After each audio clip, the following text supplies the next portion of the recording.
Hola a todos y todas, sean bienvenidos nuevamente a mi canal Curiosa Electrónica. Esta vez les traigo nuestro primer curso básico sobre variadores de frecuencia, donde hablaremos acerca de su definición, diagrama general, procesos de rectificación, filtraje, inversión.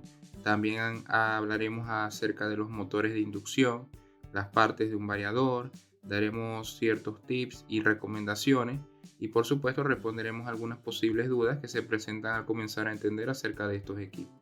Pero antes de empezar, recuerda suscribirte a mi canal si aún no lo has hecho y activar la campanita de notificaciones para que no te pierdas ningún video nuevo. Así que, dicho esto, comencemos. Para empezar, debemos responder a las siguientes interrogantes. ¿Qué es? ¿Qué controla? ¿Y cómo funciona? En sí, un variador de frecuencia no es más que un dispositivo electrónico diseñado para controlar motores eléctricos de corriente alterna. Este dispositivo, aparte, es capaz de modular la señal de alimentación del motor, variando lo que es el voltaje y, por supuesto, la frecuencia, con la finalidad de hacer que éste gire a una velocidad determinada. El principio de control está basado en la ecuación, esta que vemos acá, que pues define el comportamiento de los motores síncronos, donde las RPM o las revoluciones por minuto son igual a 120 por F. F es la frecuencia del suministro eléctrico de corriente alterna, expresada en Hz, dividido entre P, que es el número de polos del motor. Algunos de estos dispositivos, inclusive, poseen características que permiten optimizar parámetros generales de los equipos a los cuales están acoplados los motores de corriente alterna, como ya les mostraré más adelante. Ahora, ¿qué diferencia existe entre un variador de frecuencia y un arrancador suave? Verán, esta duda es muy común ya que muchas personas fuera de la parte técnica llaman variador a todo lo que hace arrancar progresivamente al motor y pues terminan confundiendo lo que es un arrancador suave con un variador. Veamos, la principal diferencia es que el variador de frecuencia, este que vemos a nuestra izquierda, puede ajustar la velocidad del motor en todo momento, inclusive lo que es cambiar el sentido de rotación. Eh, Mientras que el arrancador suave, este que tenemos a la derecha, controla el voltaje y lo suministra de una forma gradual, hasta que alcance pues la nominal del funcionamiento del motor. Entonces, en conclusión, ambos sistemas se utilizan pues para prolongar la vida de las máquinas y evitar lo que es el consumo excesivo durante el arranque, que por lo general suele ser de 3 a 7 veces superior a la corriente nominal. En el caso del arrancador suave, lo consigue variando la forma de onda del voltaje y la intensidad, controlando la velocidad y el par, mientras que en el caso del variador, nos permite es subir y bajar las revoluciones del motor a demanda durante el funcionamiento mientras se modifica lo que es la frecuencia. Aquí vemos el diagrama general de un variador de frecuencia. El equipo se alimenta del suministro eléctrico de la red, sea 220, 480, en fin, es un voltaje de corriente alterna. Ese suministro pasa a través de una etapa de rectificación por medio de un puente rectificador, bien sea de diodos o SCR. En el circuito de precarga encontramos algunos elementos de seguridad, como lo son los fusibles y las bobinas de acoplamiento que hacen de filtros pasivos. Estas también pueden ir en la entrada del puente rectificador, protegiéndolo frente a variaciones de tensión de la red, además que filtrarían los armónicos producidos. Sin embargo, aquí también donde están ubicadas en el positivo del bus DC, lo que hacen es que absorben los impulsos parásitos del voltaje del bus DC. También es muy común conseguirnos con una resistencia de carga suave en el positivo del bus DC, que básicamente haría la misma función de las bobinas de choque, pues. Y en algunos modelos específicos de variadores, sobre todo de tipo regenerativo, se pueden encontrar incluso unas resistencias de freno dinámico, las cuales transformaría la energía regenerada en forma de calor, pues. Es decir, que durante la regeneración, la parte de control sensa lo que es el voltaje que está presente en el bus DC, y cuando el bus DC alcanza más de estos 650 voltios que vemos acá, por decirles 700 o 750, dependiendo a cuánto se programe la protección del variador, el circuito de control activa un IGBT adicional en la parte inversora, permitiendo que la corriente pase a través de la resistencia, causando así lo que es la disipación. Entonces, eso sería básicamente en un tipo específico de variadores, los regenerativos. El voltaje ya en esta etapa es filtrado por un banco de capacitores internos con el fin, pues, de suavizar el voltaje rectificado y reducir lo que son los rizos en la señal rectificada. Seguidamente pasamos a una etapa de control donde el usuario puede controlar diversos parámetros del motor y en algunos casos incluso parámetros asociados a los equipos que están acoplados a estos motores, como les mostraré más adelante. Y finalmente, en la etapa inversora se produce la transformación de este voltaje DC en AC. Aquí en esta etapa se encuentra compuesta pues básicamente por transistores de potencia IGBT, de los cuales les hablaré más adelante, pero básicamente esto lo que hacen es encender y apagar en determinada secuencia, enviando lo que son pulsos para generar una forma de onda cuadrada de voltaje en corriente continua a una frecuencia constante. El valor promedio tiene lo que es la forma de una onda senoidal de la frecuencia, que es la que iría para el motor. Entonces este proceso de conmutación de los transistores es lo que se conoce como PWM o modulación por ancho de pulso. O sea, los dispositivos rectificadores, la red de corriente alterna que se aplica aquí se rectifica y se convierte en corriente continua. Pero esta corriente DC no está, digamos, completamente exenta de componentes de corriente alterna ni tampoco de armónicos residuales. Por eso la salida rectificada que vemos aquí posteriormente requiere de un mayor filtrado. Entre los dispositivos rectificadores comunes presentes en los variadores tenemos lo que son los puentes rectificadores, compuestos bien sean por diodos o SCR, como ya sabemos, empleados para convertir una señal de corriente alterna en continua. También tenemos los diodos comunes, que permiten el paso de la corriente en una sola dirección. Estos básicamente se encuentran presentes en cualquier circuito electrónico, desde los más básicos hasta los más complejos. Sin embargo, aquí hablaremos acerca de diodos de alta potencia. Y los SCR o rectificadores controladores de silicio funcionan básicamente como los diodos normales, permitiendo circular la corriente en una sola dirección, un solo sentido, y pues mientras no se aplique ninguna tensión en la compuerta del SCR, este no va a activar lo que es la conducción. Entonces, en el instante en que se aplica esa tensión en el tiristor, comenzaría lo que es el proceso de conducción. Entonces, para que el SCR se quede en este proceso en conducción, después de anular la corriente de la compuerta, se necesita que la corriente del ánodo sea superior a la corriente de mantenimiento. Con corriente de mantenimiento lo que me refiero es a la corriente del ánodo mínima para mantener el tiristor en estado de régimen permanente. En el proceso de filtrado vemos que la corriente continua rectificada se extrae y filtra de lo que son los armónicos sobrantes y los residuos de corriente alterna, utilizando lo que son condensadores. Esto ayuda a que la salida a los motores sea totalmente libre de ondulaciones e ideal para motores de corriente alterna. Entre los dispositivos de filtrado tenemos el banco de condensadores, que como muchos ya sabrán, un condensador es un dispositivo que almacena voltaje en forma de campo eléctrico. Estos bancos de condensadores son elementos de uso muy frecuente en sistemas industriales, donde su principal función no es más que la de regular el factor de potencia con el objetivo de mejorar el flujo de energía. Sin embargo, puedo mencionarles que al momento de elegir la capacidad deben pues tomar en cuenta algunas cosas, como por ejemplo que estos bancos de condensadores son afectados por las corrientes y los voltajes armónicos que se generan por las cargas no lineales, y pues para evitar este problema se suelen reubicar los condensadores o incluso los redimensionan. También esto es uno de los motivos por el cual se instalan las bobinas de acople que vimos en el diagrama general, que esas son las que van en serie al bus DC.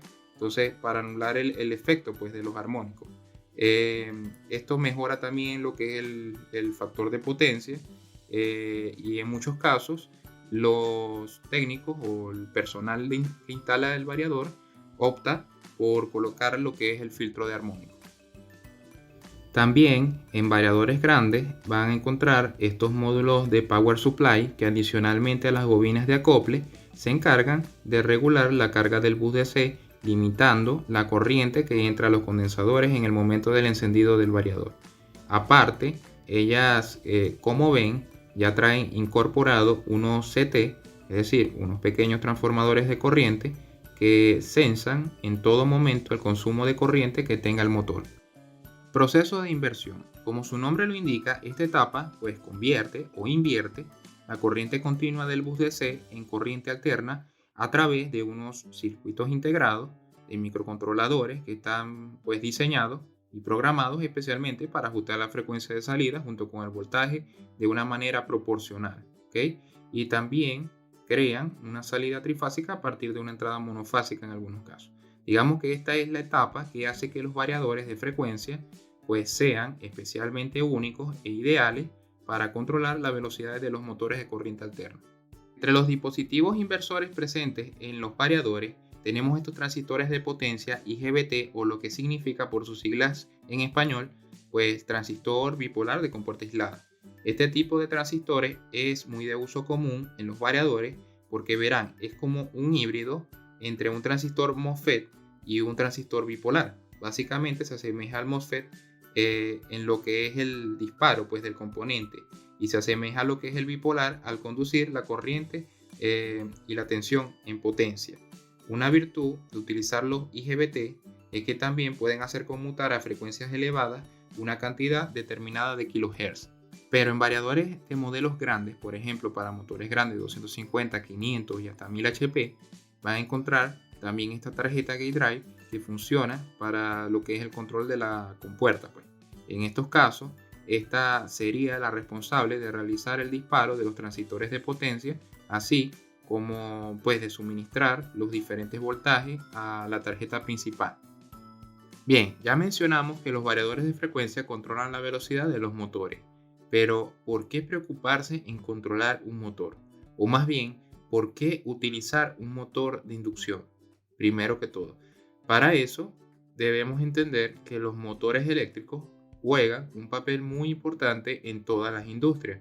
Todos estos motores funcionan con electricidad y necesitan una cantidad determinada de energía eléctrica para realizar su trabajo de proporcionar par y velocidad. Entonces, recordemos también que la velocidad de un motor debería coincidir exactamente con la que exige el proceso y usar solo la energía necesaria. Pues. Entonces, al emplear los variadores, estos terminan reduciendo la potencia de salida de una aplicación, como por ejemplo una bomba o un ventilador, mediante el control de la velocidad del motor, garantizando que se ajuste a la demanda real de la aplicación. Sin embargo, existen dos problemas principales asociados al arranque directo de un motor de inducción, que pues son motivos para el uso de estos variadores, estos arrancadores suaves. Con esto, lo que me refiero es a la caída de tensión en el circuito de alimentación, donde se puede notar que los cambios bruscos de corriente causan un gran impacto en todos los sistemas de potencia, pues lo que hacen es producir caídas de tensión severas, provocando inconvenientes en el funcionamiento del motor.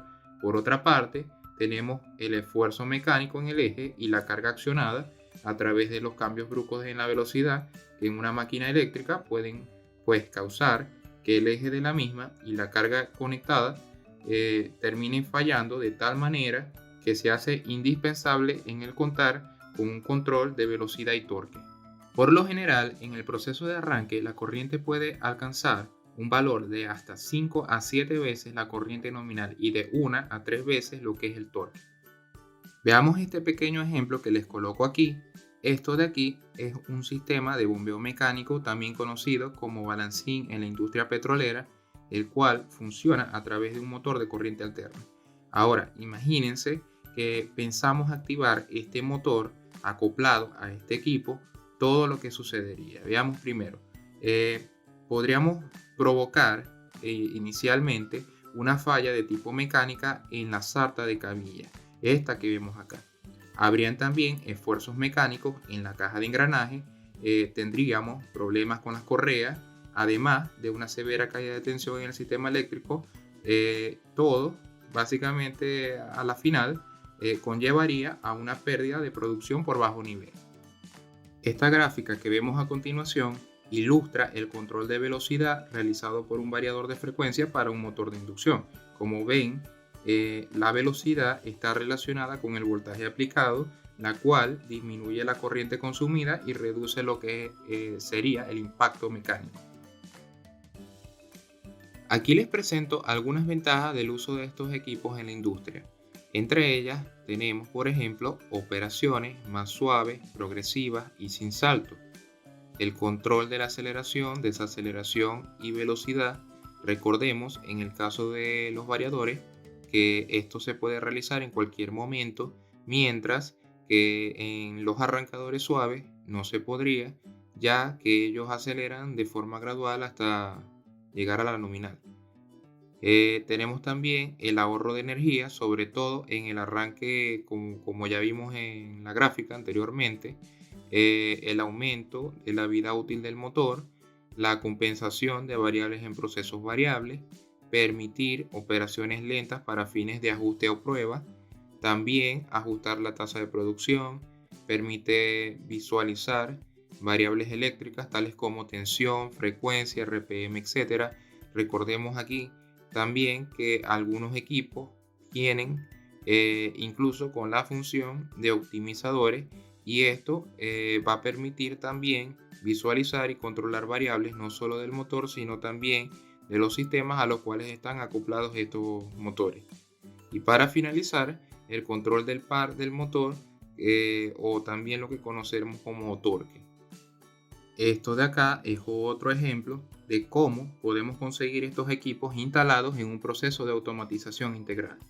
Aquí vemos cómo el suministro eléctrico proveniente de la central con 13.800 voltios pasa a través de un banco de transformadores, derivándose en 480 voltios de corriente alterna, el cual a su vez atraviesa un breaker principal hacia una caja de conexiones, de donde tomamos lo que es la conexión hacia nuestro variador. Posteriormente, el variador controla el motor de corriente alterna que está acoplado al balancín que vimos anteriormente, y de allí, a través de un sensor, el equipo recopila información que será enviada posteriormente a través de un control por el protocolo Modbus RTU hacia una central vía SCADA, donde monitorean constantemente todo el proceso. Bien, aquí les muestro unos pequeños tips que son incluso parte, pues, de las medidas de seguridad cuando realicemos una inspección de estos equipos.